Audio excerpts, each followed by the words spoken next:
माजी खासदार विनायक राऊत यांच्या सूनबाईने जी तक्रार दिलेली आहे, एका महिलेवर अमानुष असा अत्याचार केला गेला आहे, हा खरोखर निंदा करण्यासारखी गोष्ट आहे। विनायक राऊत हे खूप मोठी मोठी वल्गना करत असतात। प्रत्येक वेळी कुठच्या ना कुठच्या विषयांवर त्यांच्या मोठ्या बाता असतात। गणपती उत्सवामध्ये मोठं आध्यात्मिक आपण कोणतरी गुरु असल्याचं भासवतात, पण घरात इतका घाणेरडा आणि नीच प्रकार करतायत। या प्रकाराचा आम्ही शिवसेनेच्या वतीने जाहीर निषेध करत आहोत। कुठच्याही महिलेला असा त्रास होऊ नये अशा मानसिकतेतून आम्ही सगळेजण एकत्र आलो। गिरीजा राऊत यांना जो मानसिक त्रास सहन करावा लागलाय, शारीरिक त्रास सहन करावा लागलाय, खरोखर अतिशय घाणेरड्या प्रकारचे अशा यातना त्या मुलीला दिलेल्या गेल्या आहेत आणि त्याचा आम्ही या ठिकाणी जाहीर निषेध करतो। या मुलाला आणि या विनायक राऊतांना त्यांच्या संपूर्ण कुटुंबाची साथ होती, विनायक राऊतांची सुद्धा साथ होती, म्हणून त्यांनी एवढं करण्याचं धाडस केलं। त्यामुळे आपला जिल्हासुद्धा बदनाम करून घेतला आहे। जिल्ह्यातील सुद्धा काही मंडळींचा त्याच्यात सहभाग आहे।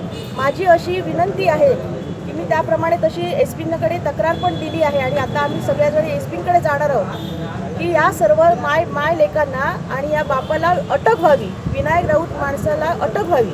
ही एक समाजातील कीड आहे असं म्हणायला हरकत नाही, कारण जो घरातील संसार सांभाळू शकत नाही तो राजकारणात उजळ माथाने का फिरतोय।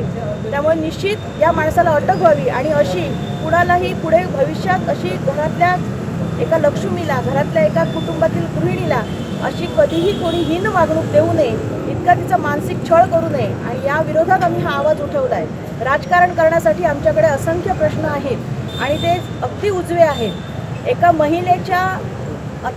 महिलेवर अत्याचार होतोय, त्यामुळे त्याच्यासाठी राजकारण करण्यासाठी आम्ही या ठिकाणी गोळा झालो नाही आहोत, पण त्या महिलेला न्याय मिळावा।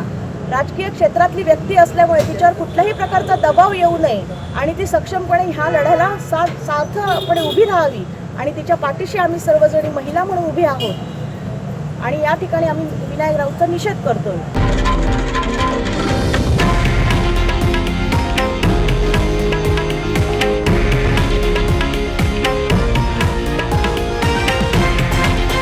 हे आहे देशातील नंबर 1 न्यूज नेटवर्क आणि आपण पाहत आहात TV9 मराठी, एकमेव।